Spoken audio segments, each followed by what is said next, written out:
Good morning, team. Today is Saturday, our first Sandbag Saturday. We're gonna grab something heavy and uncomfortable. You can see my fake sandbag there. But first, we're gonna choose our first thoughts of the day. This is the 5 a.m. Squat Club. We've got a 5-step program for improving your life. Looks like this. We're up early, we don't press snooze, we drink water, we get up, we prime our minds, prime our bodies. We hit some intensity, which is gonna be our sandbag today. We focus on what's important, and then we make progress intentionally towards our goals by carving out time. So the first thing we're gonna do is we're gonna choose our first thoughts of the day. Come on down with me. So what we're gonna do here is get down into what we call a paleo squat or paleo chair. You can grab a counterbalance if you need, if you feel like you're gonna fall backwards. And we're gonna choose our first thoughts of the day. So I am responsible. It just means no excuses, right? I'm gonna make the choices that are gonna affect my life, and the outcomes are up to me. Nobody's doing it for me. Nobody's coming to save me. It's on me. I am responsible. Next, I will make time between stimulus and response. I wanna make sure the people around me get a good version and it's not coming from a place of reaction and snappiness. I have all I need to succeed today and will focus on progress over perfection. I've got goals, and if I only look at the end goal, the big vision, it's easy to fall off track. So if I can focus on small, incremental, bite-sized chunks, make progress every day, then the results are easy and the end goal becomes simple to get to. Last is I choose gratitude. I want to make sure that I'm focusing on the positive. I don't go through my life just seeing the things that need work and see improvement. I see the positive as well, so I choose gratitude. I'm responsible.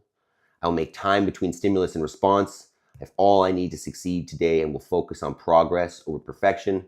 I choose gratitude. All right, let's come out of there. Next step, we're going to get the body warmed up a little bit. So I've got a little warm up that will come up on there. We might only do one round this morning. Good morning, Jason. Good morning, Yaroslav. I guess I can look at this camera. So we might do one round of that since we're just going to pick up the good heavy sandbag today and hold it. So let's get into that. You can see on the screen there, we'll do some hip flexor warm up in the form of knee raises. Good mornings for the posterior chain. Some lunges, forward, backward, whatever you want. Some burpees, just getting down on the floor, getting back up. And then a few squats. Might do a couple extra burpees just to get the blood flowing a little bit more this morning. Boys, how are we doing? Let me know how we're feeling. Do we have something to pick up and hold on to, like a sandbag or a rock in my case? Let's get moving here. Let's get the blood flowing. It's almost a little bit behind this morning. We're having some bathroom time. Sorry about that. Probably don't want to know that. So we're going to, I'm not going to get into it yet, but when we get into the sandbag, we're going to talk about protein, we're going to talk about animals, we're going to talk about how humans got here nutritionally, and maybe what is the right way for humans.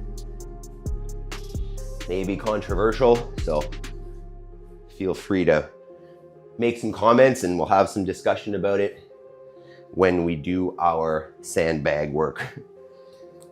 I'll give you a little, I've got some videos lined up of how we raise our animals, a little bit of video on how we process them. So hopefully we're not feeling too squeamish, but let's get warm and then we'll get into that after. See, marker vest on walking down with 2 40-pound sandbags and the vest. Yes. I was thinking about putting a vest on for this, more so just for protection. just so it didn't bang into me as much. But as you can see, I don't know if you can see, I've got it wrapped in some blankets and duct tape so that I don't get too beat up here with this thing. I also wrapped it up because I'm concerned that if I drop it, well, hopefully that doesn't happen, let's say. Definitely don't want to put a hole in the floor. That would not be nice. Okay, maybe some air squats. Then I might do a few more burpees just to get just to feel a little warmer, because I'm not sure I'm going to be able to pick that thing up yet. So maybe another 10 burpees. Although I guess we could always just do a second round of the warm up. Maybe we'll just do that. Yaroslav, what's your plan? I was almost thinking you put a boy on each shoulder and just hang out. And they could even move around you, climb up and down you. That could be their challenge, trying to do circles around you while you're holding them. It might be fun, but really challenging.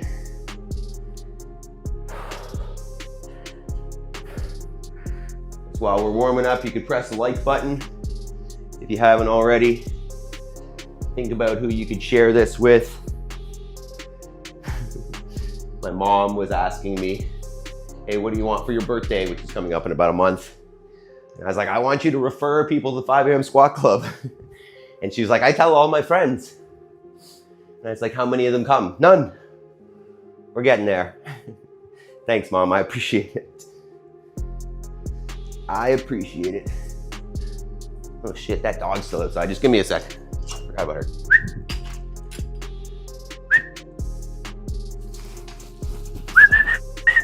Let's go.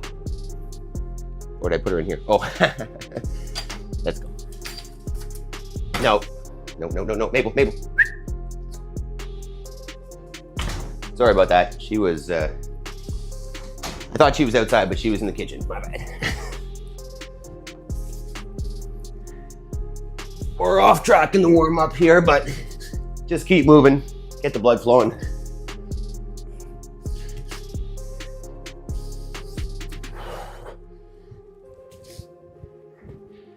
Okay, we'll talk a little bit here. You guys let me know how we're feeling. 52-pound dumbbell.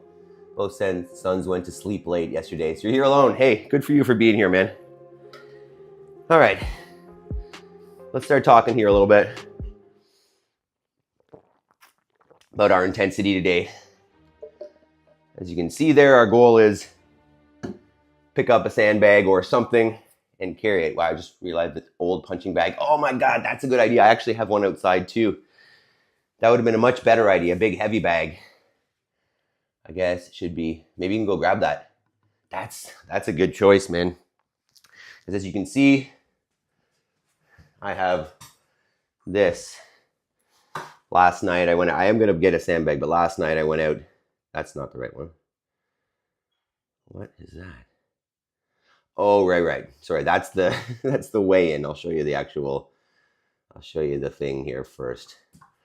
So last night went out and grabbed myself a, we're in the wrong folder. Holy moly. Give me a minute here. Sorry. We have okay, I'm not sure what's happening. Forget that. Oh, this is the one. We'll get there. There we go. We got a little rock pile. So I went out and gathered a couple options. Those were my two choices. And then weighed both of them, got the heavier one. And as I was saying, wrapped it up in a couple blankets and some duct tape. And as you can see there, it is 86.4 pounds. So we'll see if I can hang on to that. So let's chat about this a little bit. I'm not sure exactly how long this is going to be. I'm thinking maybe 10 to 15 minutes, but really depends on how uncomfortable this is and how long I can hold on to it. So let's chat about this. This makes me pretty nervous, to be honest, because I did drop this yesterday in training. So I want to pick this up, and then I can think about putting it on the shoulder. Other shoulder, I guess I could try to put it on my back. but that's actually where it fell down yesterday. I could put it on my lap. I could hold it on my hip. We're gonna find out here. Good morning, Spencer. You maybe in for a shit show here. I've got my 86-pound blanket ball. Oh, it feels so much nicer with the blanket on it. This was just a rock, so this is kind of what we're gonna look like. I'm gonna do this. I might not, but I might bring it down to a hug. Throw it on my side. What was that? Oh, that was my mic. Shoot. I'm gonna put my hat on because that just knocked my mic off. Give me a moment. I feel like you could join us for this, Spencer. Grab a rock. Yes, the grip is definitely going to be a challenge. There's no handles or anything.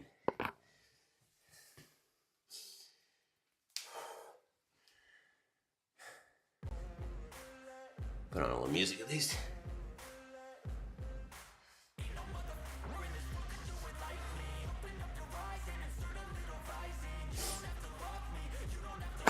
Okay, hat. It's here.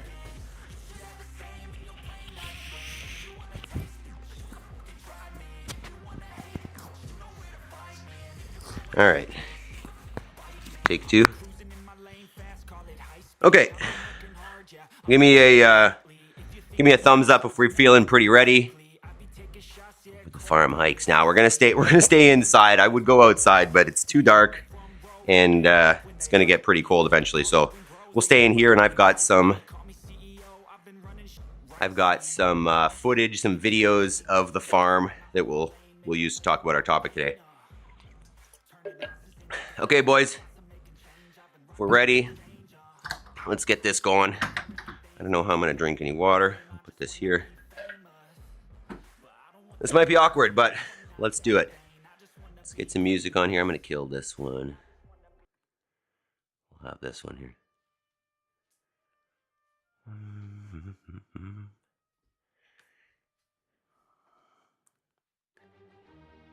Okay. All right, you guys look good. I'm not gonna put this up too loud so I can hear you, but let's do it. All right. So we're gonna go, I don't know, 15 minutes or so supporting that. Best of luck. 10 seconds.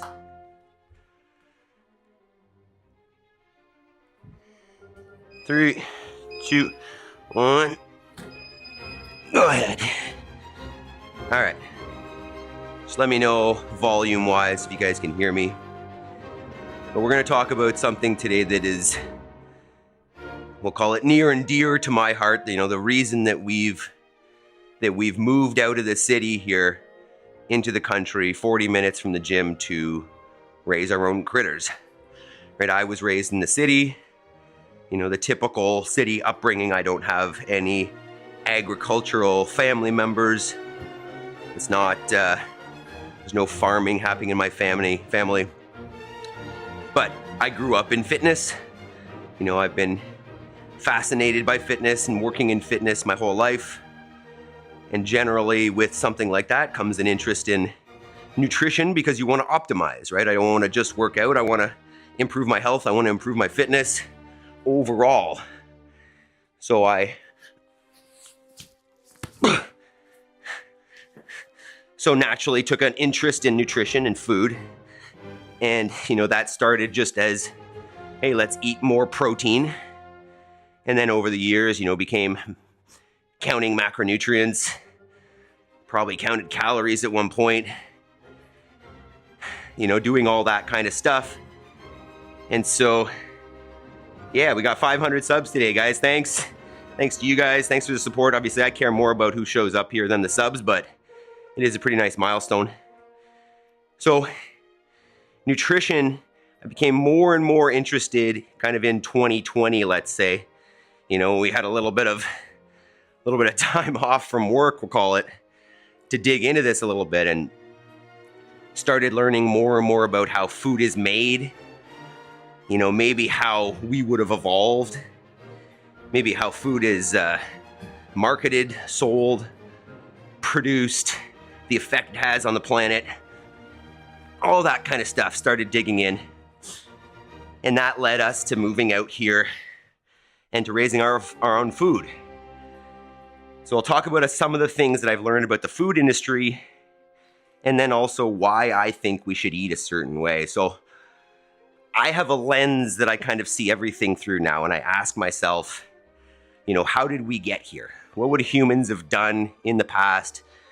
What does our evolution look like? I mean, if you're a creationist, this makes less sense, but I say, hey, how did we evolve? How did we get here? How have we lived for the most time? And understand, obviously, like where your ancestors come from, and mine are from the Northern Hemisphere. In the Northern Hemisphere, you would not have had access to edible plants all year round. One is you would have had, some stuff getting ripe late spring, summer, maybe fall. You'd have some berries or some things that you'd be able to gather, and maybe some honey. And basically what you would do is you would try to eat as much of that as you could because it was so rare, and you would try to put on some body fat for the winter so that you could survive. So that's kind of what the plants were for. That's what the carbs were there for, so that you could fatten up a little bit for the winter. Same thing for the animals. I'm learning it here, right? The grass, whoa, in the fall, when it starts to get cooler, starts to caramelize a little bit. It gives them a little bit more energy and allows them to put on fat for the winter. It's a natural process. So I start thinking about, hey, how would we have done this? We would have hunted, right? We have this ability to run long distances slowly to fatigue animals and then kill them. We have the smarts to convince, to scare a herd of bison or buffalo off a cliff to their death so that we can cook them and eat them. We had invented weapons. We've been hunters and gatherers forever. Gathering happens when there's things to gather in the spring, summer, and fall, and you would try to, get them together and keep as much as you can, but you would eat it. You didn't have food storage. You would eat it. So from a human evolution standpoint, like most of us, would not have had plants all year round. You especially would not have had tropical plants, right?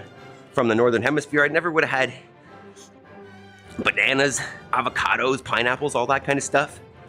So does it make sense for me to be eating it? Probably not. So humans eat animals. I mean, you can talk about, we'll get into that a little bit more.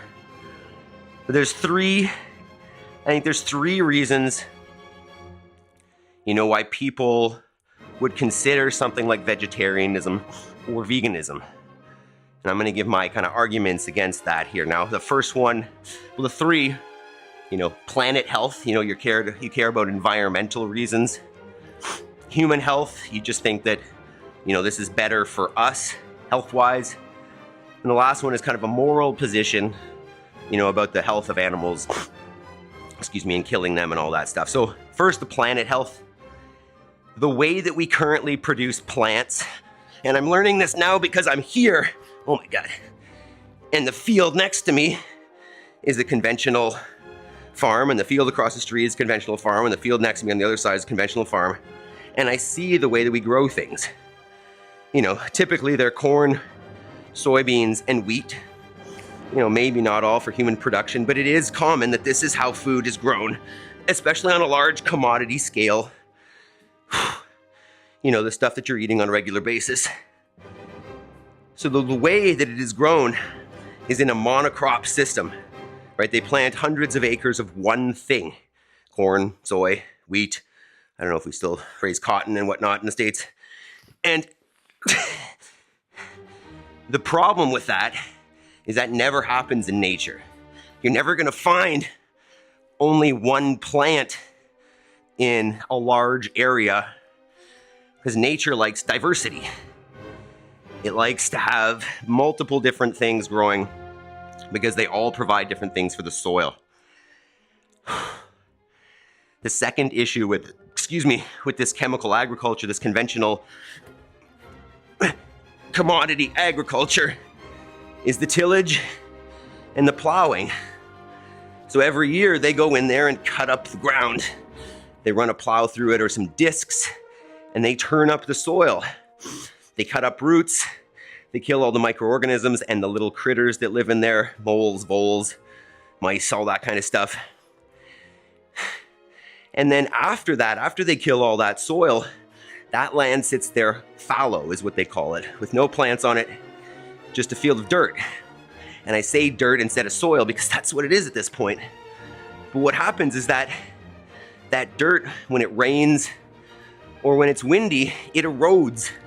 So it blows away or it washes away down into the waterways, into your watershed, and eventually into lakes, rivers, and then eventually the ocean. So you're washing down all your topsoil, but along with that, because this system is so unnatural, we plant all this one thing. One of the things that happens with a monocrop system is you end up with a ton of pests. If there's a pest that likes eating corn and it finds 100 acres of just corn, it's gonna call its buddies, right? And they're gonna have a feast on the corn. And the conventional farmer looks at that and says, oh, we can't have that. We've got to kill it. We've got to use the pesticide, herbicide, fungicide. And they spray, right? I see these giant sprayers across the street and next to me all the time. It's just this mist of poison that goes over there and it kills everything but that one plant. That's what a GMO is, right? They're genetically modified. They're bred with another plant that is resistant to the pesticide so that this plant develops that resistance as well and it doesn't get killed by the poison. So, two things on there. I don't want to eat poison, right? That's all over that food, all over the plants. And then second, with the erosion and the erosion of that topsoil goes the chemicals too. So that soil that's going into your ditch, into your river and your stream and your ocean is carrying pesticides. So it's killing fish, it's killing all the marine life in there as well. So you can imagine this practice of growing monocrop systems with chemical agriculture and tillage is not good for our soil, it's not good for our planet. A better system would be a grazing system of animals eating grass, but maybe we'll talk about that a little bit more. Second part here, right, that's planet health. Second one is human health. And we can take this back to our evolution again. We never would have had access to plants in the amounts that we do, in the volume that we do, in the frequency that we do. We would have had them sparingly. And the plants that we eat now look nothing like the plants that we used to eat. The sugar content, the digestibility, the ability for us to jack up our insulin by eating too many carbohydrates on a chronic scale is so easy. And that's what's happening, right? The more carbohydrates we eat, the more insulin sensitive or the insulin resistant we become, the more insulin we need to bring the blood sugar down, the more we become diabetic, obese, develop heart disease, all those kinds of things. Humans are the sickest and the fattest they've ever been. And it's a combination of things, right? We're eating chemicals, we're eating, and more importantly than that, we're eating too many carbohydrates. It's causing chronic inflammation, hyperinsulinemia, which is the cause of all of our main chronic illnesses. So if you think that eating plants is healthier for you from that perspective, you're just straight wrong. The nutrient availability in plants is nothing compared to animals.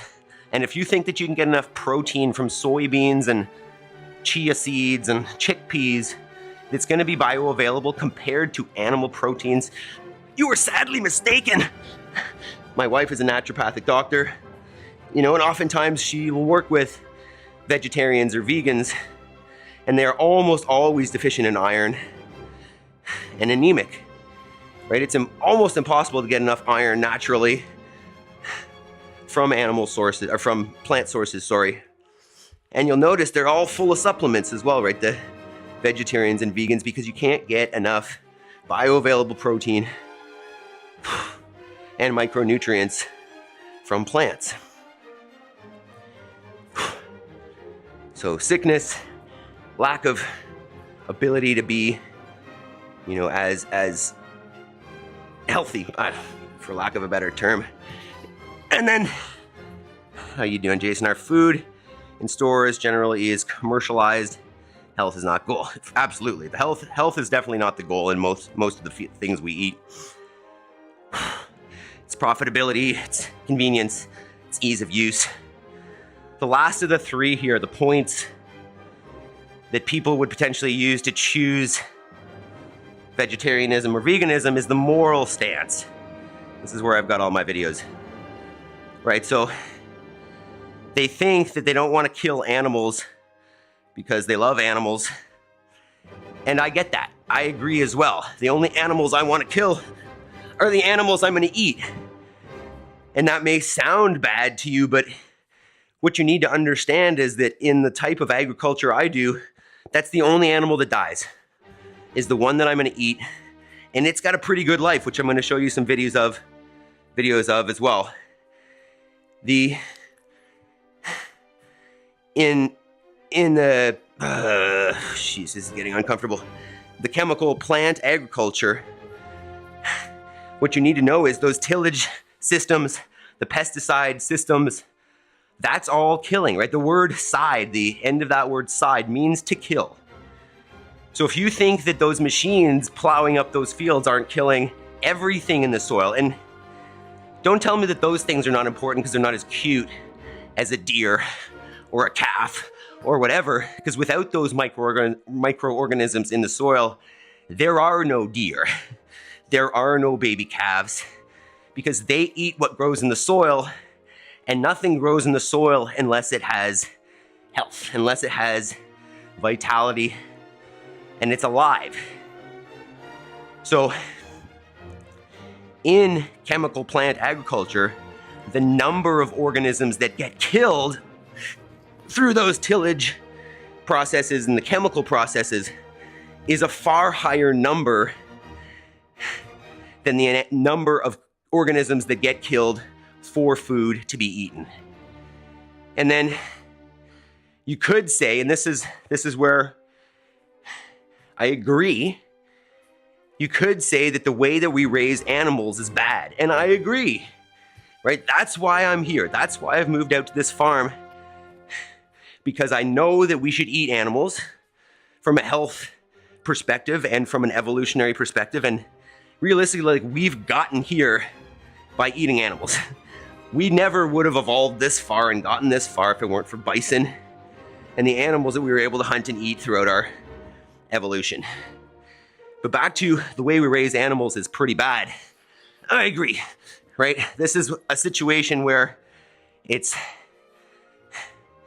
we're talking, you know, you talk about animals as being bad because they produce methane, you know, cows fart. And this is the whole, it's not the cow, it's the how, right? Animals farting is not the problem. Animals being confined in a small area and packed in there together, you know, 10, 20, 30,000 cattle in, you know, a 10-acre feedlot, or 50,000 chickens in a 1-acre barn. The way that we take those animals out of their natural ecosystems and put them into some human construction efficiency program, that's where we screw it up. That's where those animals need drugs because they're living in their own shit. So know that it's not the animal that's the problem. It's the people raising them. It's how we do it. All right, we're gonna watch a couple little clips and videos here about how we can raise animals better. And then I would love some questions because I'm sure I've skipped some stuff and I'd love to dig deeper into this. So I'll give a couple pictures here. These are our hens and the goose. This is how we raise chicken eggs. So they go in a little trailer, which you can't see here. And in the evenings, they go in and get their. They go into a trailer and they can lay their eggs there, and they're protected from predators. And then in the morning they come out and they graze. And then every week or so I move the whole system to a different piece of ground so that they are not all living in their own shit all the time. Next, we raise meat chickens, right? To eat chickens, it's a different breed. Here they are at 1 day old. We get them as chicks. They spend 3 weeks in this brooder.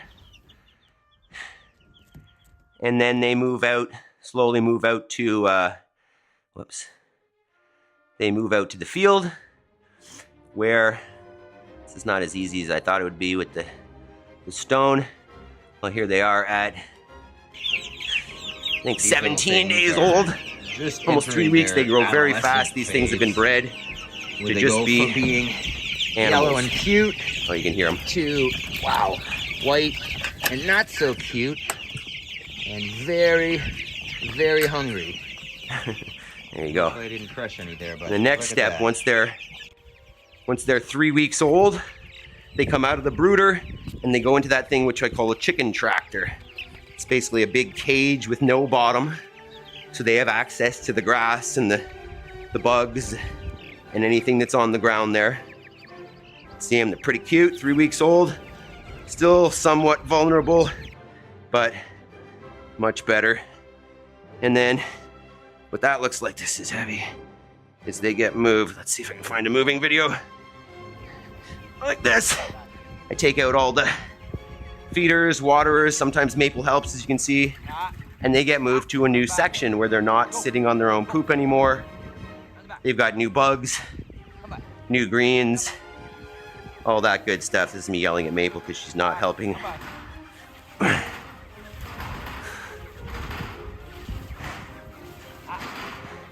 See. From there, well, here's the family move, and time lapse. You see pulling out the feeders, moving it forward, filling feeders and waterers. We're doing this twice a day to make sure that those chickens are healthy and they had access to nice clean stuff. PowerPoint presentation while holding the yeah, exactly. Oh, I don't have the child, I just have the sandbag, and next week I'll actually have a sandbag, so it should be way better. Or is that what you're doing, Spencer? You doing PowerPoint?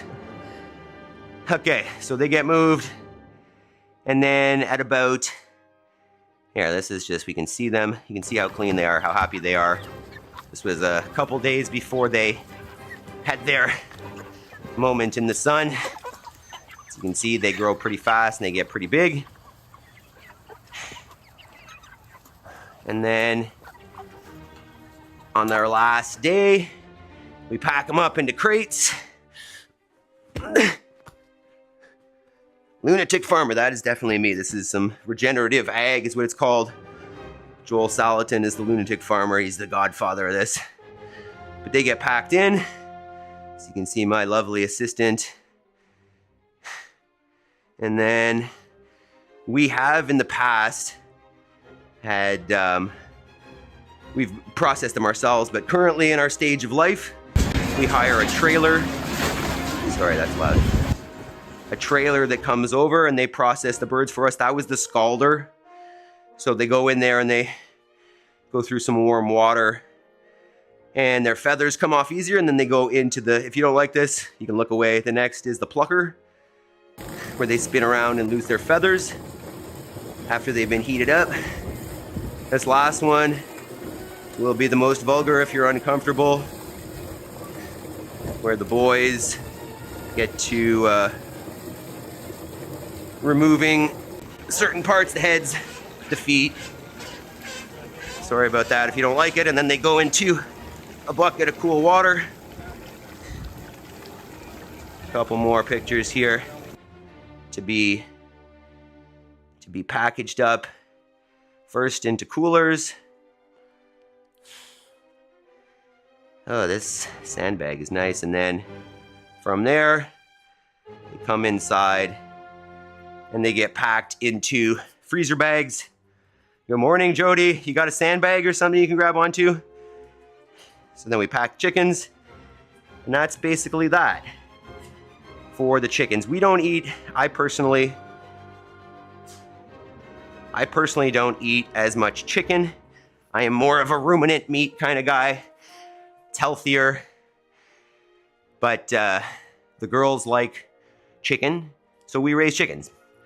This is, we'll get into now my world with the ruminants, and really like ruminant meat, beef, lamb, bison, elk, all that stuff is going to be your healthiest meat, right? These critters are turning grass and forage into the highest quality protein and fat that you're going to get, right? They're not being fed grains like pork and chicken, and they can just be so healthy. Obviously, as I've said, it's not the cow, it's the how. So if you're buying ruminant meat that's raised in a feedlot grain system, that meat is not as healthy. It's not as high in omega-3s. The fat ratios are all off, and it's just not as good for you. It's not as good for the planet. It's not as good for the animal. It's not as good for you. I was talking about those feedlots, right, where they put the cattle. So the process here is somebody who raises cows sells their calves in the fall, right? So the calves are born in the spring. They're raised on their mom for a month or 2, 3 months maybe, and then they're sold. And then those calves generally go into a backgrounder program, but ignore that. And then they go to a finishing program in a feedlot. You know, they might go in at a year old, and then by the time they're 16 or 18 months, they are so fat because they've been packed full of grains, which is a higher energy feed that they would ever have access to, just like us sitting in a room and eating cake all day. And they get fat, fat, fat until they're processed. The fat on those animals is not as healthy, right? It's not what those animals should have been eating. They put on that fat far faster than they ever should have. And as a result, it's not as good for you. And the other thing is that high energy feed is making those animals sick. If they were to continue eating that ration for much longer after being processed, they would die of heart disease, right? It's like taking a person and fattening them up, fattening them up, fattening them up until they're good and fat, and then you kill them and eat them. But if you hadn't, they would have died on their own.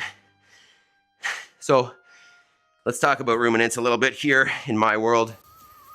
This is a group of boys. Probably should have started from the beginning here, but this is the rams. So we separate out the boys and the girls, so we only have lambs coming at a certain time of year. And because we want to make sure. So the idea that we are following here is I want to be doing this in line with nature. So we look around and see when the deer have their fawns, and that's when we aim to do it as well. Whereas a lot of conventional farming, they're aiming for a big calf to sell. So they'll have their calves in the winter. And as a result, the moms are being fed hay during lactation, which is not as healthy, and the calves aren't getting as good a nutrition. Plus, for the farmer, it's more expensive to feed hay than grass. So they're sold to yeah, I already told you that. Okay, next, what do we got here? So what I do, I'll show you here. We use electric fence. That's upside down. Uh-oh. Well, you can see it. So I'm putting out an electric wire, which I do every day for the sheep. So just like the chickens, they can move to fresh, healthy grass. That's an awful video. Why is that upside down? So I'll show you what that looks like here. I'll find you a moving video. Here. So this is what this looks like. Oh, why is it upside down? Shoot. Well, you can still see it. So they're going to come through here. Turn your computer upside down. But the idea is they move every day to fresh grass, so they've got good food and that they're off their poop. And where this becomes better for the planet, I think I didn't get back to this. But aside, apart from that chemical monocrop plant agriculture system, which is making the soil into dirt and making it less and less healthy, the grazing that we do, right? We keep roots in the soil all year round. We graze it down with the animals, which is healthy because it puts poop and pee and saliva on the ground, which is good for growth. And then we get off, right? We move so that that land can heal, grow back good grass, and be healthier when we come back. So that's the idea of regenerative agriculture. Here are 3 breeding rams from last year. They're the fathers of all the lambs. They will get eaten in the fall, and we'll use new boys to breed this year. And we're just aiming to create a critter that's more and more adapted to the land we live on by breeding them back and becoming more and more adapted. Might have a couple more videos. Here's one of our guard llamas, Braulio. Everything is turned. Sorry about these videos, pretty brutal. But that's the gist. Let's see here. Okay, bye Braulio. We've been on for 28 minutes. You know what, why don't we finish another 2? Let me know some questions here. I want to be challenged here a little bit. So what I suggest, we'll finish up with this. You know, if you are someone who is considering making a change, either to, you know, more animal products and less plants, or, you know, you're looking to source your animal products better, which is, I think, a massive thing. Remember, it's not the cow, it's the how. What I suggest is just think about this concept. Whether you try it or not, think about what would it look like to try to eat locally, and define locally however you want, right? Say, I mean, a hard one would be, say, within 50 kilometers of where you live, or if you're in the States, what's that, like 30 miles? Probably unrealistic for most of you. What about 100 kilometers or 60 miles? What about 1,000 kilometers? Like, go through your daily food, look at the ingredients, and think about, hey, where were they produced? And would it be possible for me to get by for at least like a day, a week, only eating things that grow pretty close to you? What happens, let's talk oatmeal in a sec. Yeah, sorry, I didn't get onto that. What happens is you get to shake the hand that feeds you. You get to see what's actually happening. You go to a farmer's market, or you find a local farmer within 100 kilometers, 10 seconds here, and you can see how they're raising those animals. You can see if they care about the animals they're raising in the soil.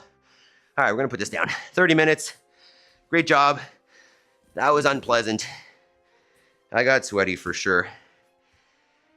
Right, so try to eat local. That would be an easy step. Not easy in the sense that it's gonna be easy to find good food, but easy in the sense that it's simple. What you will notice is that it's seasonal. Food does not, right? You can't get apples in the winter. You can't get bananas if you live in North America. You get what grows in your environment, and likely that's gonna be the healthiest for you because you're likely most adapted to it, unless you've moved to a climate that's not natural for you. Let's talk here though. Let's talk about Jody. I have a farm 2 miles up the road. I'm gonna stop in there today. That's amazing. I love it. What do you pick up from that farm, Jody? Okay, but let's talk about, Spencer said, so tell me what part of my oatmeal is poison, pesticides, bad soil, etc. Yeah, I mean, personally, I have 2 concerns with grains. I mean, one concern about grains in general, and then the other concern about how they're raised. The first one is, I don't see where grains fit. I don't believe that there is such a thing as an essential carbohydrate.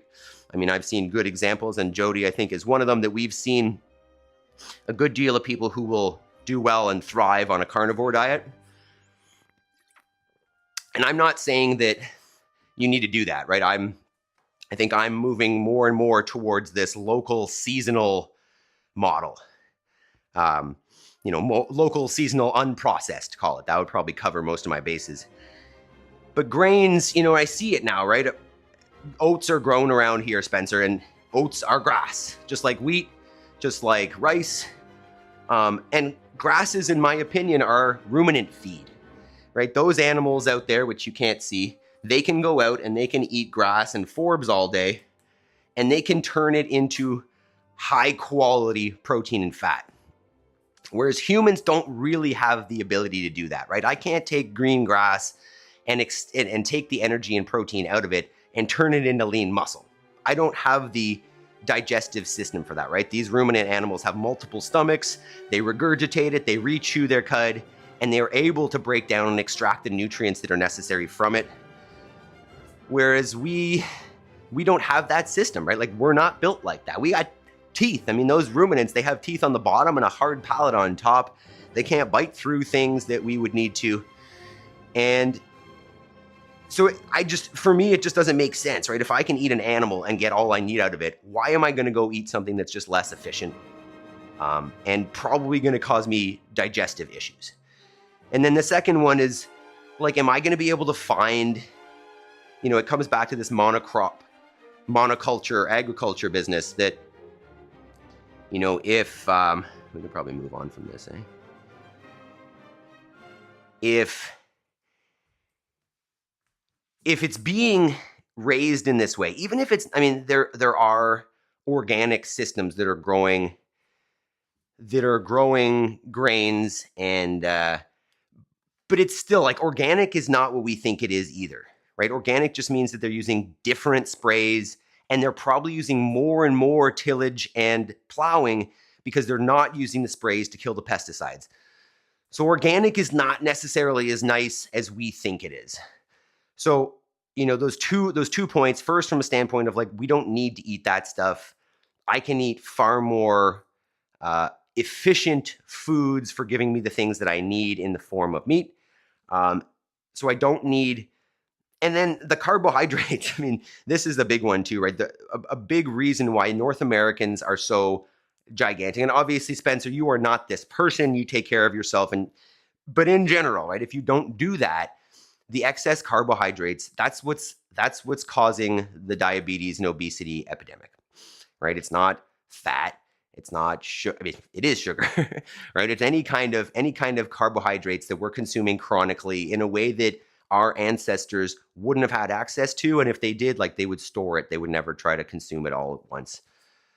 So from the standpoint of human health and from the standpoint of planet health, that's why I don't eat grains. I don't know if that answers your question, Spencer. Jody, I've gotten plants there, but they have fresh farm meat. Yeah, I love that. Yeah.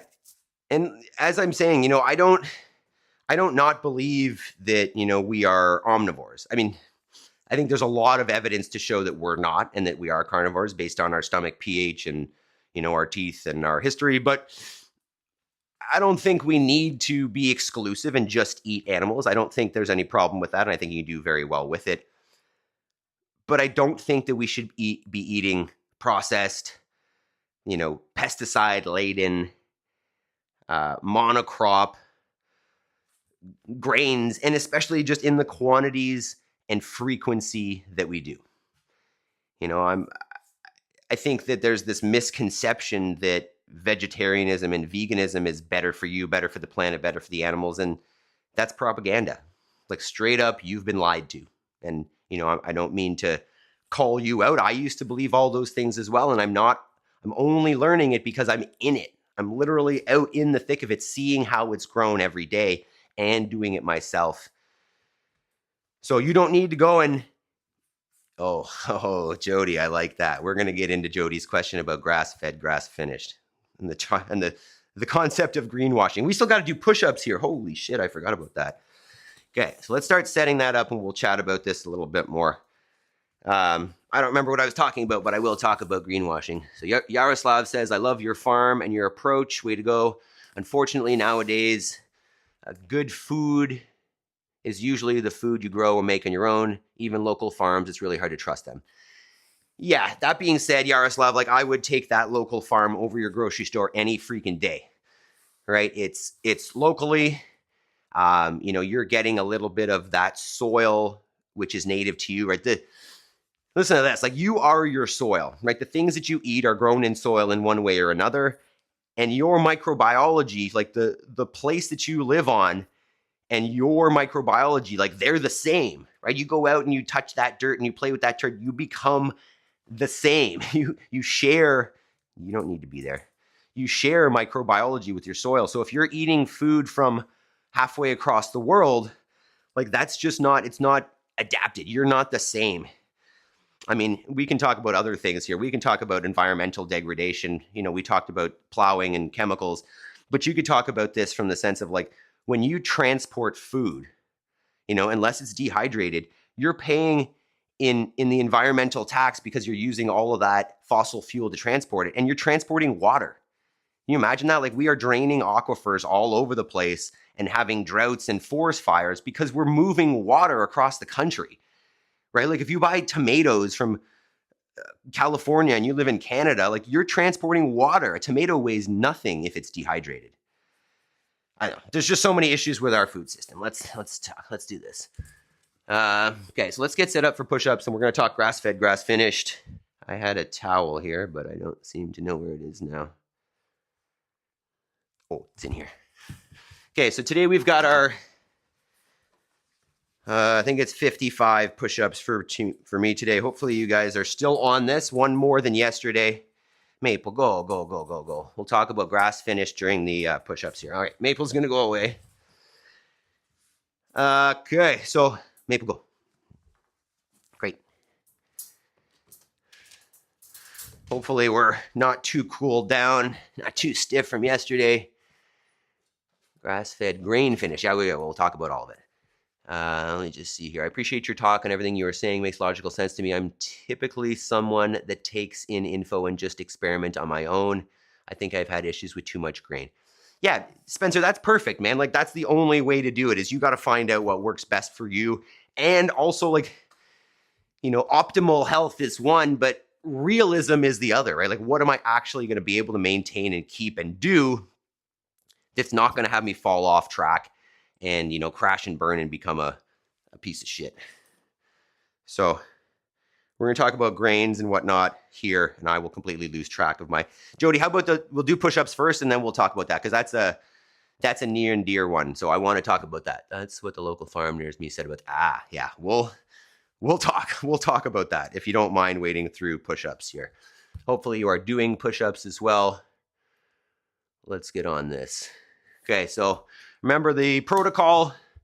We are following good old Do Hard Things 365, who's on 1205 today. We're going to set up in our plank position, and you can either be hanging out somewhere in the plank, you can shift side to side, whatever you need, try to hold the plank, or doing push-ups. One more than yesterday, unless you're going up by more numbers. Jason, hopefully you're doing 100 because you're the push-up king. Let's do this. Up. Start. No. Start. 10 seconds. Okay. 3, 2, 1. Go ahead. 1, 2, 4.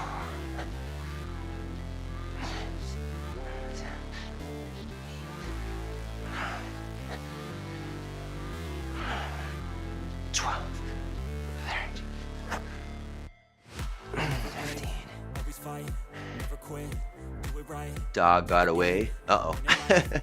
Get it, Jason. 16.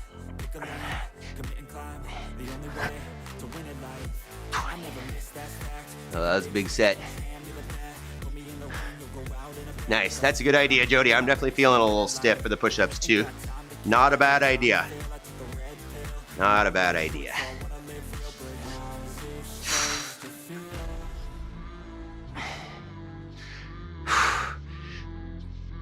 It's 25. Jody, you gonna watch Kill Taylor this morning? I'd like to sponsor that show eventually.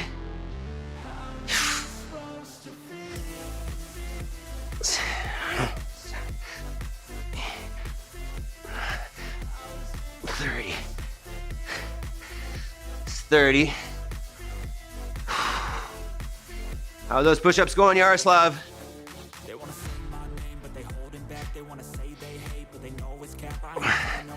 I just do that's fact, and I don't feel no shame. It's a mood you lack, I go crazy. Nah, but I ain't track after track. Wow. Daily, pass me the chill, got me hazy. About to unpack all these things I've been chasing. I've got visions. That's 30. I don't even know.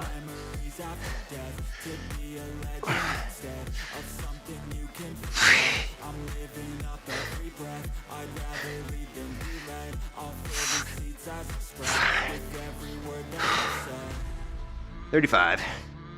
20 to go here.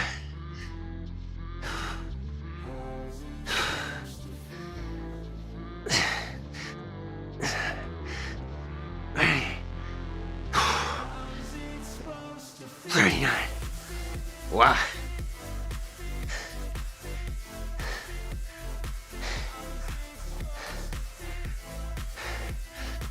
40, 41, 42.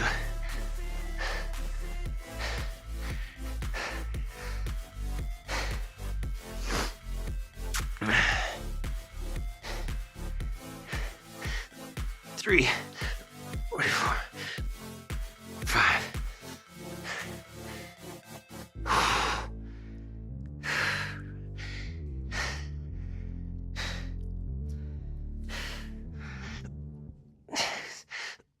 Where's 48. Whew.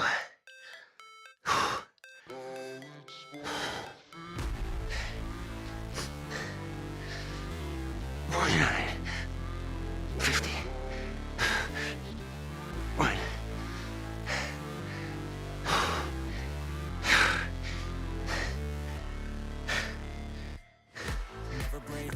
52. 53. 54. 55. Oh, yeah.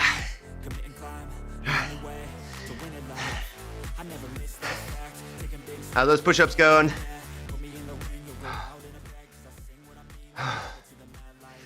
Wow.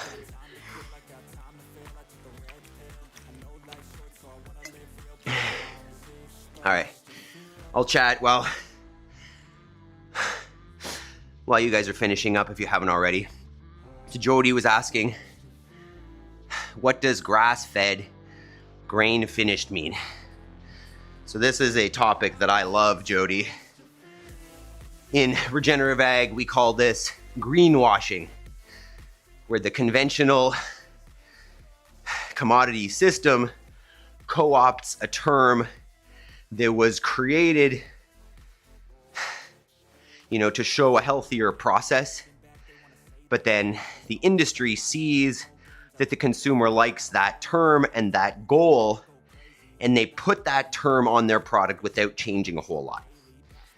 So you get the, the organic, which, okay, that's cool.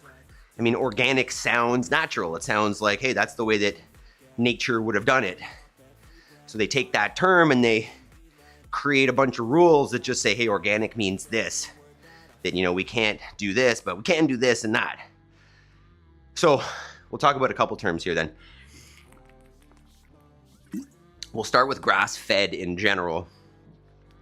And I think it probably depends on the regulations where you live.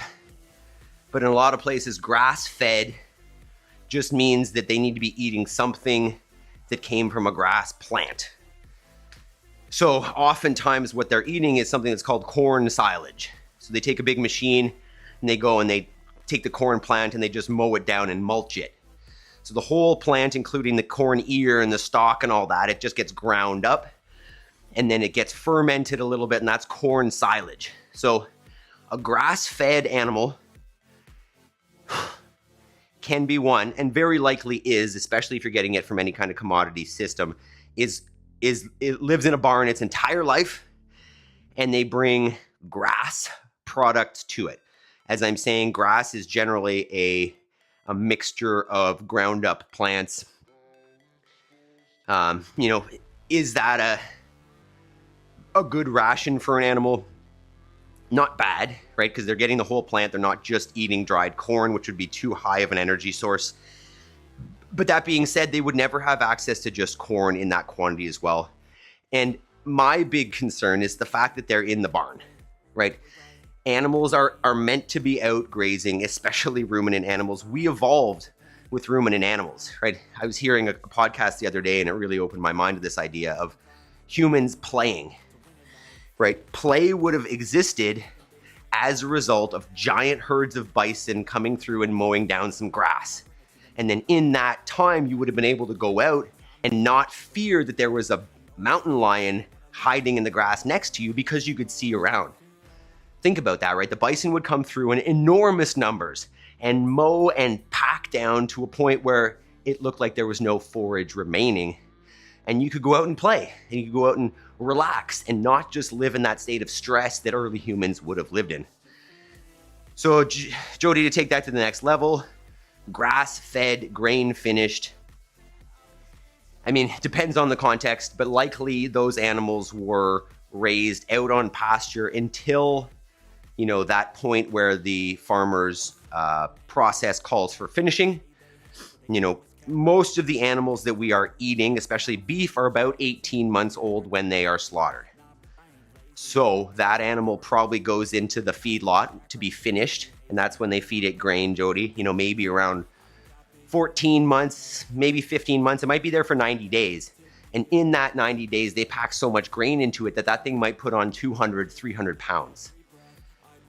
And as I was mentioning earlier, that rate of gain and that high energy dense ration they're getting causes the same types of things that would happen in a human if a human were to sit around and eat donuts all day.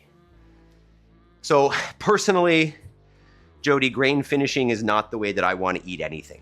To be honest, my ideal situation, and this is unfortunate because you will not be able to get this, is an older animal, right? We basically have started eating, especially with beef, the animals that are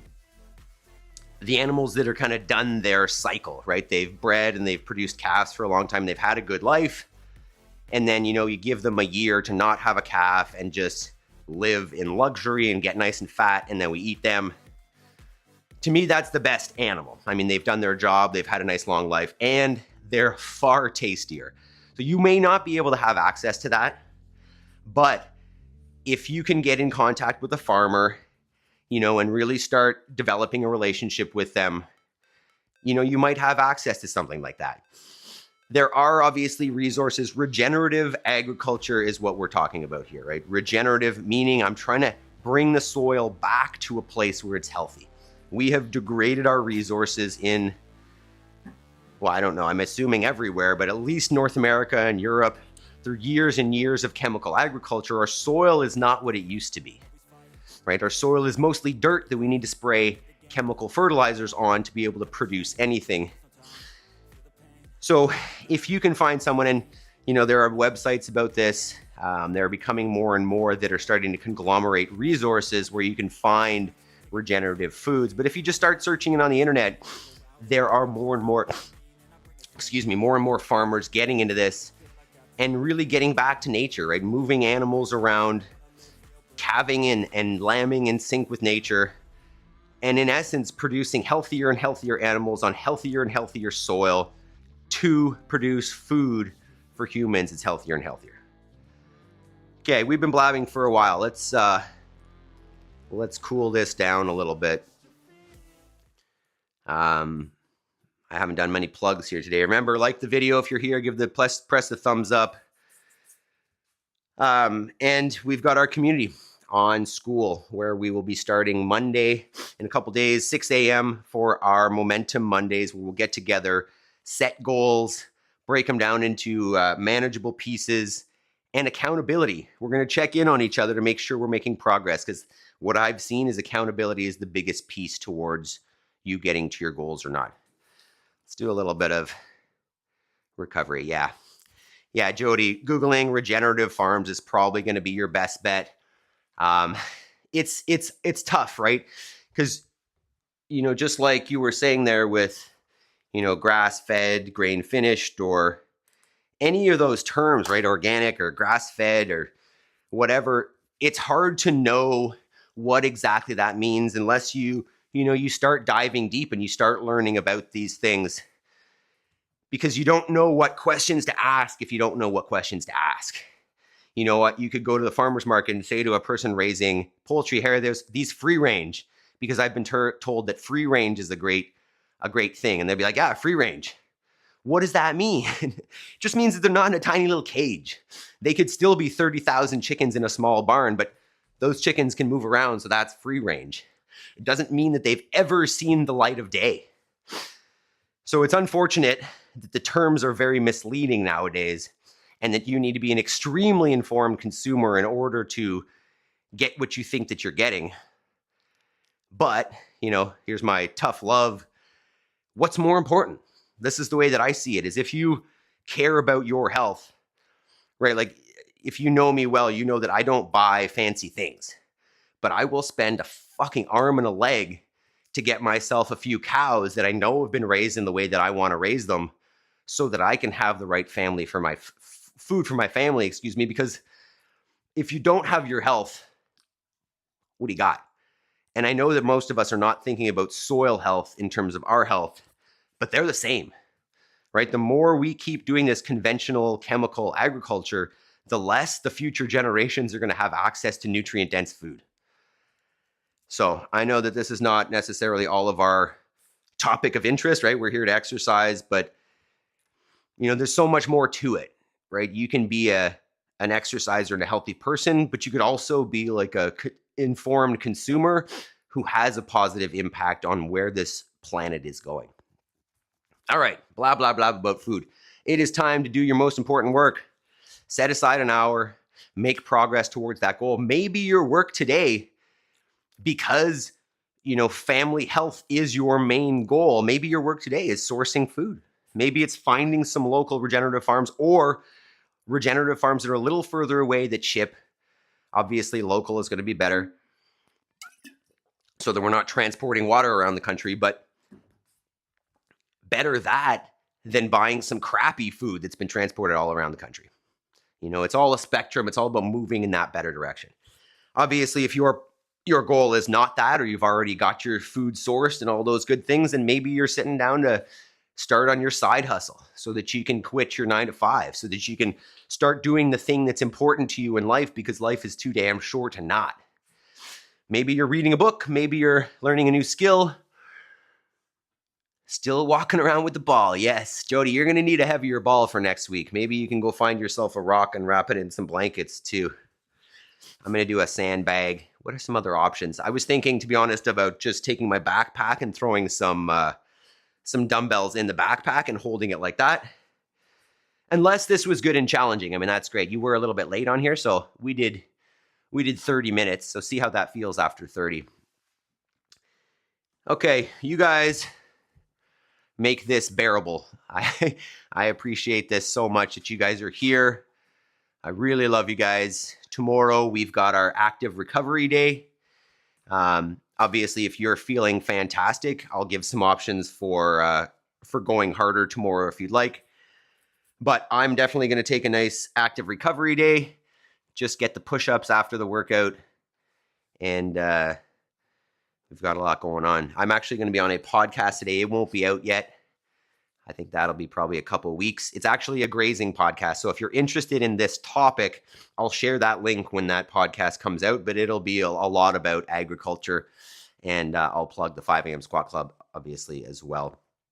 And then on Monday, I'm on Chris Biesterfeld.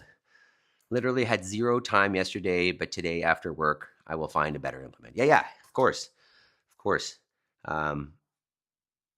Yeah, maybe a great idea, as Yaroslav was saying, is see if you can go on Marketplace or something and find an old heavy bag. I feel like people don't really use those anymore, and that's a great option. Nice and big. You could hug it. You could throw it over your shoulder. Beautiful. All right. Well, that is that for today. I hope you guys have a fantastic Saturday, and we see you tomorrow for our active recovery day. Spencer, thanks for showing up. You guys make sure you go check out Spencer. I know that Federico has been checking it out. He's a new subscriber.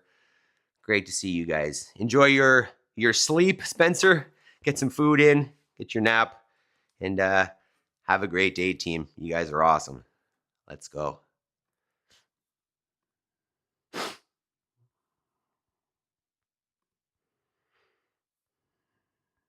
Nada,